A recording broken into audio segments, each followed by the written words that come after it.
Oscar, buenas noches, ¿cómo estás? Un gusto saludarte a vos, a Nico, a la audiencia, buenas noches.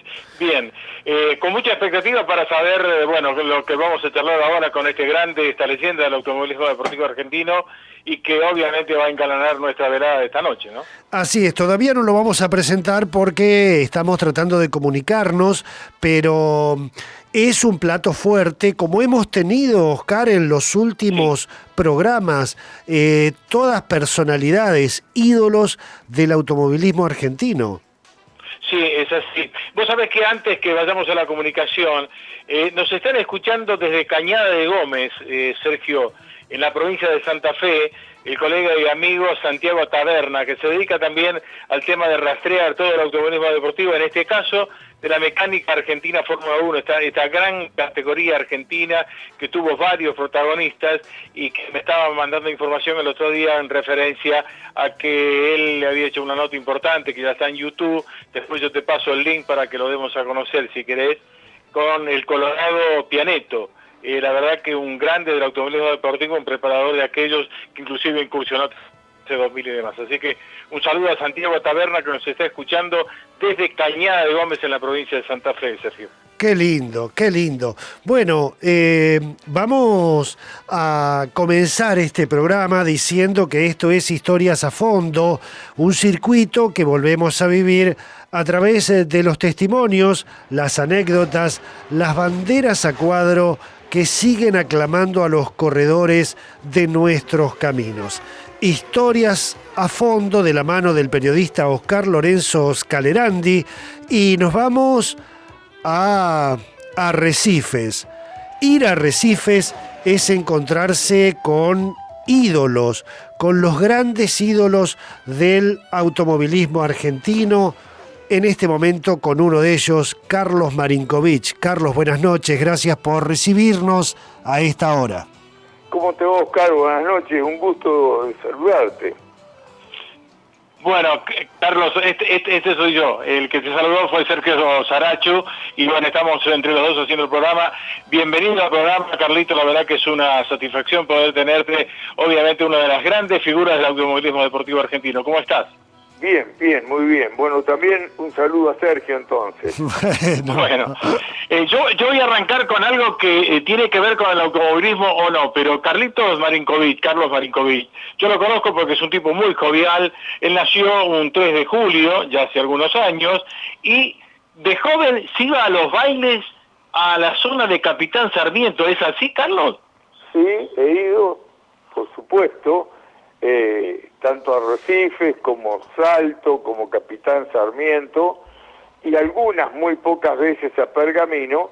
Era un poco la zona, digamos, donde todos transitábamos los sábados a la noche, generalmente, porque bueno, había muchos conocimientos y amistades entre grupos de estos pueblos tan hermanos, tan cerca, ¿no?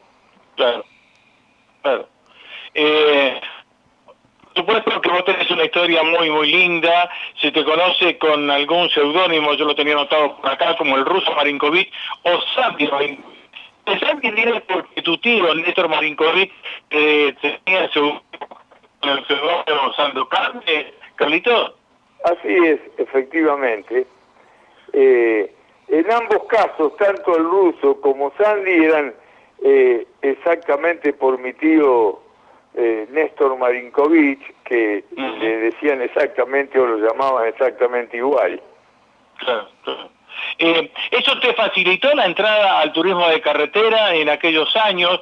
Porque hay que decirle a la gente que vos comprás junto con unos amigos, supongo, con una Coupé Chevrolet que era de Gustavo Figueroa, y debutás en la Vuelta de Salto el 31 de agosto del año 1964. Digo, ¿esto te facilitó la entrada del turismo de carretera por haber estado tu tío antes o nada que ver?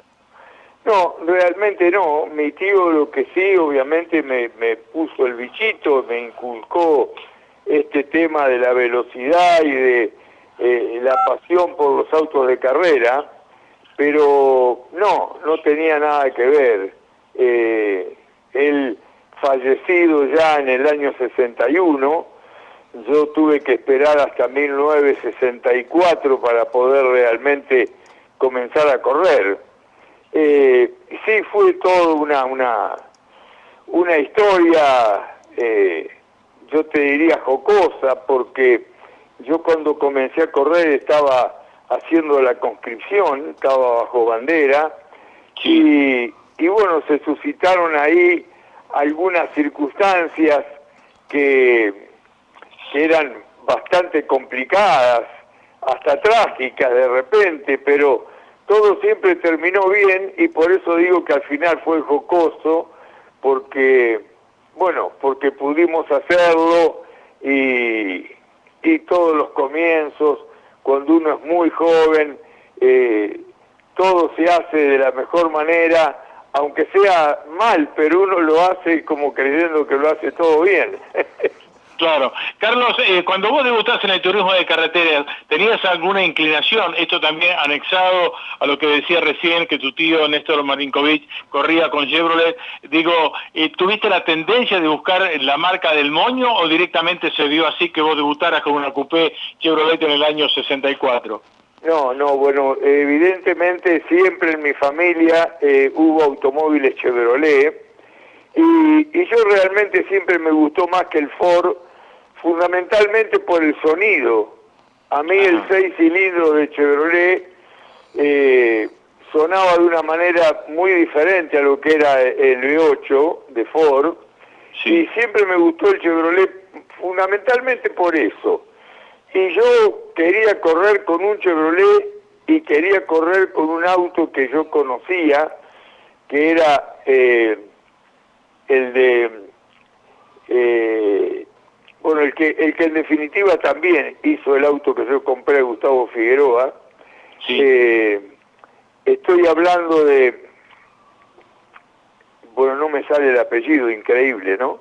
¿De quién querés decir? Estoy hablando de Requejo, estoy hablando de Ramón Requejo. De Ramón Requejo, sí. Ramón Requejo tenía una coupé Chevrolet gemela a la mía. La mía se hizo en la segunda parte, y yo conocía el auto de Requejo y quería ese auto, me gustaba tremendamente ese auto. Y realmente lo fui a comprar, y cuando llegué lo habían vendido ya hacía un par de días a un señor Villa de los Toldos. Y él fue el que me dijo que había hecho este segundo auto.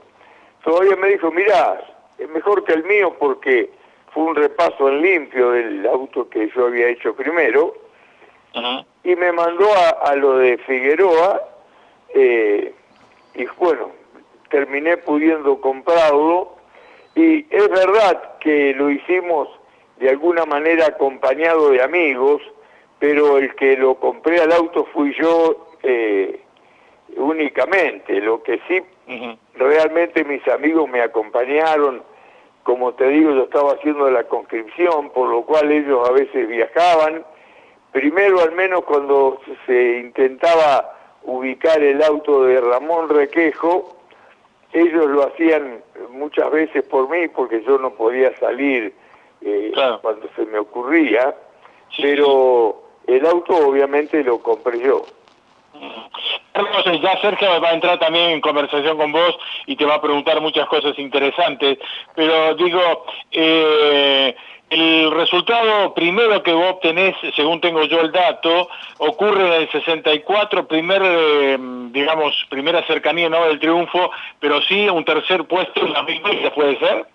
Sí, efectivamente, pude llegar al podio en esas 1000 millas de 1964, largué con el número 27, tuvimos una buena carrera, que ya la había tenido la carrera anterior en Junín. Yo estuve peleando los primeros lugares en esa carrera, que lamentablemente abandoné por algo increíble. Se me cayó, se me arrancó la batería. Nosotros llevábamos la batería en un cajón que estaba situado debajo del asiento del acompañante. Y ahí en esa carrera en Junín, hubo muchos guadales de arena, y iba, claro, después nos dimos cuenta de que este cajón iba golpeando contra los guadales de arena hasta que lo arrancó el cajón con batería y todo, y bueno, se nos paró el motor, no podíamos entender qué pasaba, revisábamos el distribuidor, hasta que nos dimos cuenta de que no estaba la batería. Claro, hay que lamentablemente, bueno, tuvimos que parar, abandonar esa carrera, sí. Cuando estábamos, como te digo, peleando los primeros lugares, y la siguiente fue las 1000 millas, y pudimos terminar en ese tercer puesto, que para nosotros fue todo un triunfo. Claro, hay que decirle a la gente joven que esta gente, Carlos Marinkovic en este caso, que está hablando, corrían con un coupé que orillaban o pasaban los 200 kilómetros por hora en caminos de tierra, en guadales, verlos realmente era cosa de loco. Sergio, te dejo a vos para que le hagas alguna consulta a Carlitos Marinkovic. Bueno, Carlos, yo muchas veces he puesto de ejemplo su trayectoria cuando uno dice el tren pasa una sola vez. Y a mí me parece que en su historia el tren pasó cuando Cupeiro dejó ese lugar libre y usted no lo desaprovechó, aceleró a fondo y así se transformó en un ídolo de las multitudes, ¿o no? Bueno, es real, sí, Froilán González me llamó para que probara el Chevitú, justamente en virtud de que Cupeiro tenía que hacer, bueno, se había ido a Italia a correr Fórmula 3, también con Carlitos Pairetti, y bueno, yo probé el auto en el Autódromo de Buenos Aires, que se iba a correr la carrera la semana siguiente, sí. Y efectivamente tuve la gran oportunidad y la gran suerte de ganar esa carrera, y bueno, a partir de ahí me cambió un poco todo, porque yo en realidad ya prácticamente estaba dejando de correr momentáneamente porque me había fundido ya claro. Y tuve que en principio vender el 50% del auto a un amigo de Arrecifes, el señor Bahillo, muy amigo de Carlitos Pairetti, y bueno, después apareció el Chevitú y terminé vendiendo la totalidad del auto a Bahillo, y bueno, ahí empezó otra época, digamos. Carlos, antes de ganar en esa carrera, tengo entendido que usted lo tuvo a Froilán González al volante y le fue explicando más o menos por dónde ir, ¿o no? Sí, también es una realidad eso, es verdad. Es impresionante esa anécdota. Sí, es totalmente cierto y impresionante, tal cual como vos lo explicás, porque yo no podía hacer el tiempo. Claro. No había caso. Yo giraba, pero el tiempo no me salía. Y obviamente transitaba mal el circuito, por radios que no eran correctos. Y cuando él, obviamente que se daba cuenta de lo que pasaba, me hizo correr a la butaca del acompañante y se sentó en el volante, sí. Y me llevó 3 vueltas explicándome por dónde tenía que transitar, y fue increíble el cambio cuando yo pude volver a salir manejando y empezar a copiar lo que él me había mostrado. Fue increíble. La verdad que a veces pienso de que si no hubiese sido así, todavía estaría dando vueltas en el autódromo. Y hablando de su generosidad, Carlos, creo que después hizo usted lo mismo con un tal Roberto Mouras. Sí, claro, todo es así, todo es absolutamente real, porque a Roberto le pasaba un poco lo mismo. Como corríamos juntos, él estaba en el equipo mío, yo veía que él era un piloto realmente bueno, pero en los autódromos le costaba también encontrar los lugares adecuados, los radios convenientes, y bueno, yo así como alguna vez tuve esa oportunidad, yo también se la di a Roberto. Bueno, efectivamente, él también consiguió mejorar mucho su tiempo a través de estas explicaciones. Carlos, y lo que yo le quería consultar, porque antes de entrar en la segunda parte del programa, son tiempos muy diferentes. Ustedes que fueron pilotos que venían de la ruta, ¿les costó bastante adaptarse al circuito o en tu caso no fue tan así, no tuviste problemas? No, yo la verdad que no tuve ningún problema. Vuelvo a repetir, fue muy importante lo que Froilán González me explicó, como le pasó después a Roberto conmigo.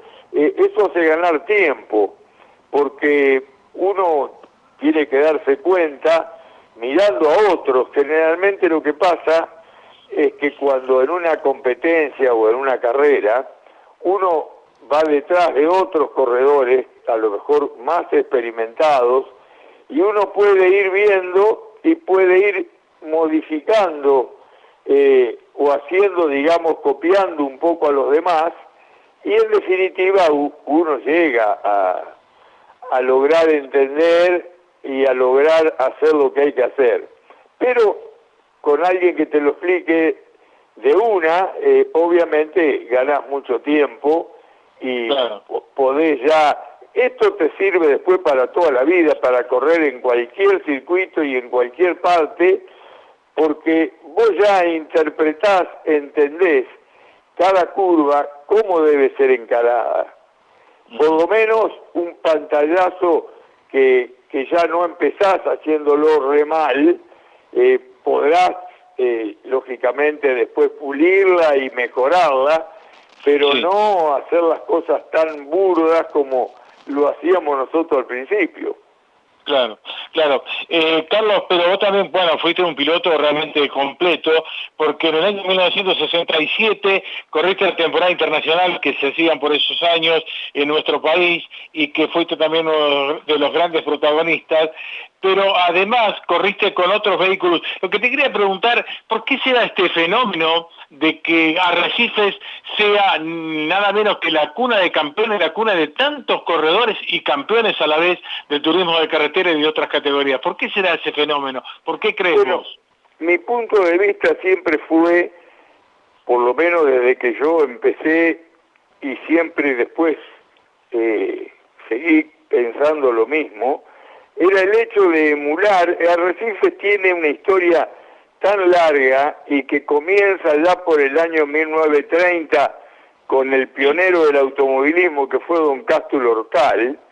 Sí. Imagínense ustedes que en el año 1937 el primer gran premio que se corre a través, digamos, del Automóvil Club Argentino lo gana Ángel Lobalvo, que era un arrecifeño. Exactamente. En el año 1939 vuelve a ganar el Gran Premio Ángel Lobalvo, siendo el primer campeón argentino de turismo de carretera. Carlos, perdóname que te corte ahí. ¿Ángel Lobalvo era algo de la Tana Lobalvo, la esposa de Luis Rubén de Palma? Sí, sí, efectivamente. Eran primos de la mamá de Tana. Ajá, está bien. Sí, sí, claro que eran parientes. Está bien, está bien. Bien. Porque la mamá de Tana sí, era Lobalvo. Ajá. Picoy, digamos que Tana Picoy se llama, pero Picoy era el papá, pero la mamá era Lobalvo. Mira vos, bien. Bueno, continuando con la historia que estabas diciendo con referencia a esto de que por qué Arrecife tiene tantos pilotos y tantos campeones, ¿no? Bueno, claro, estaba diciendo que en el 39 vuelve a ganar el Gran Premio Ángel Lobalvo, que gana el campeonato de ese año, y salió segundo Julio Pérez, otro corredor de Arrecifes, claro, tío de Froilán González. Sí. Sale octavo Manuel Arruye, también de Arrecifes, y décimo don Cástulo Hortal, también de Arrecifes. También. En los 10 primeros del Gran Premio del año 39, hay 4 arrecifeños en los 10 primeros lugares. Digamos. Entonces, cada uno, después de toda esta gente y de cuantos otros más, viene Froilán González siendo una epopeya, digamos, ganando la primer carrera, la primer Ferrari que gana con Froilán González al volante, Claro. allá en el año 1951, y así cada uno quisimos emular a esa gente, y eso sigue pasando hasta el día de hoy. Y Sí, hoy sí. Arrecife sigue teniendo varios de los mejores pilotos del momento. Sí, fíjate que este fin de semana, acá en Neuquén, en Centenario, se define el campeonato de turismo de carretera, donde está Agustín Canapino de Arrecife, con grandes posibilidades de ser campeón, está Valentín Aguirre también de Arrecife, con posibilidades de ser campeón. Digo, siguen estando en el candelero permanentemente la gente de Arrecife, ¿no? Es cierto, y bueno, por lo que digo, siguen saliendo. Hoy en Arrecife debe haber alrededor de 50 pilotos que corren en los zonales. Uh-huh. Y siempre de esos 50 pilotos, obviamente hay algunos que se destacan y ya empiezan a participar del automovilismo grande. Y bueno, el caso de Aguirre, de Valentín, es Sí. un caso muy concreto. Valentín Aguirre me parece de que debe estar compitiendo desde los 8 años en el karting, y pasó por varias categorías del karting, ganando casi la mayoría de las que participó, saliendo campeón.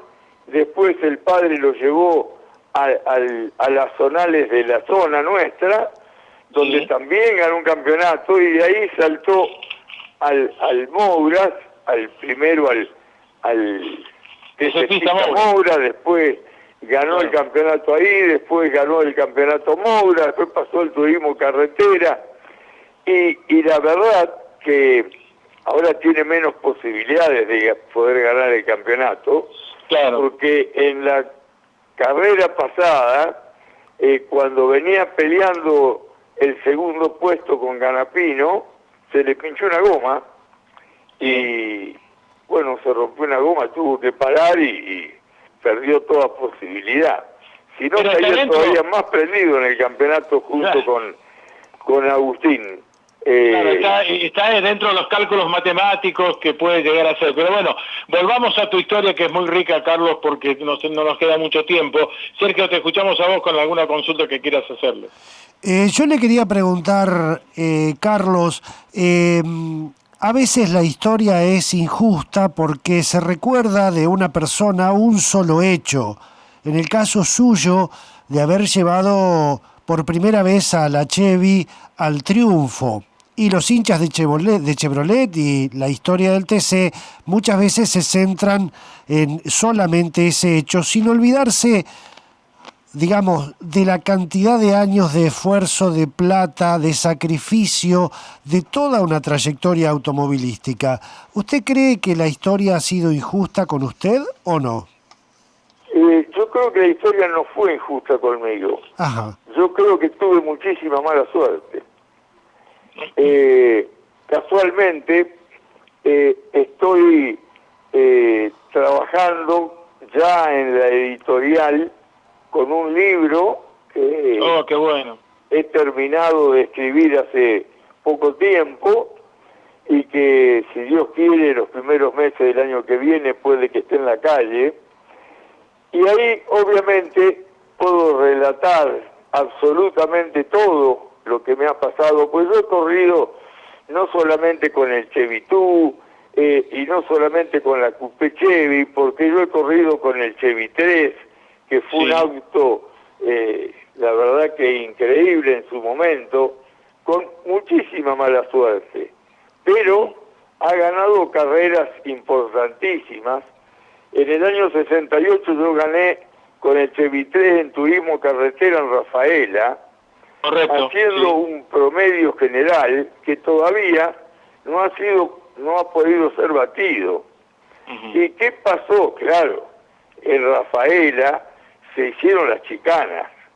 Claro. Entonces, nunca se pudo después lograr este promedio que yo hice con el Chevy 3 cuando era únicamente el óvalo.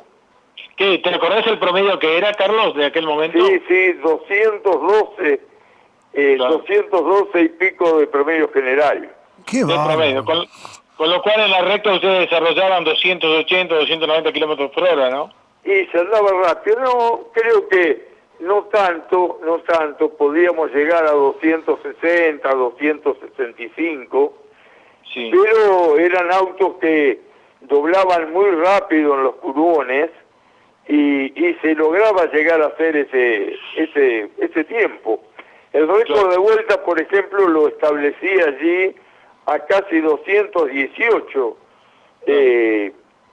Bueno, ya digo, hubo muchos automóviles también de la Fórmula 3, en la Fórmula 2 internacional, cuando pude correr juntamente con Reutemann en el equipo de Ron Harris, que venía con Pedro Rodríguez, el mexicano.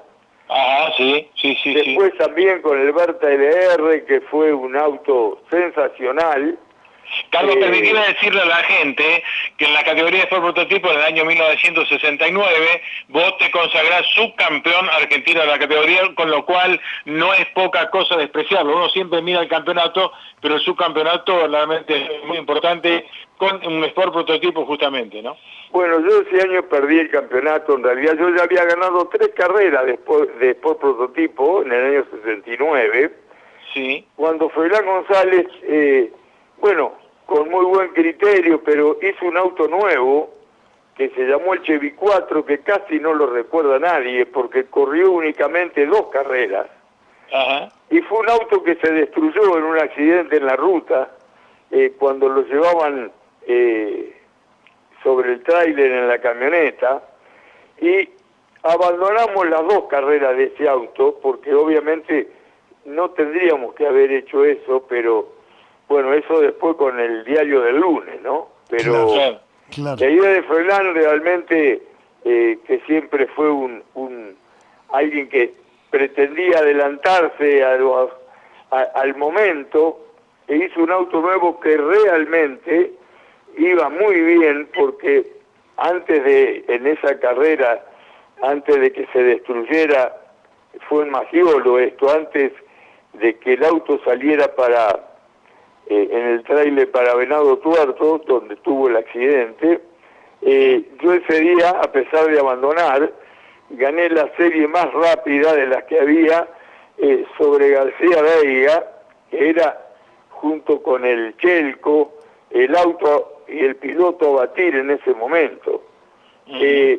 Siempre yo con la Coupé Chevy he estado en la punta la mayoría de las carreras, pero por lo general no terminaba nunca.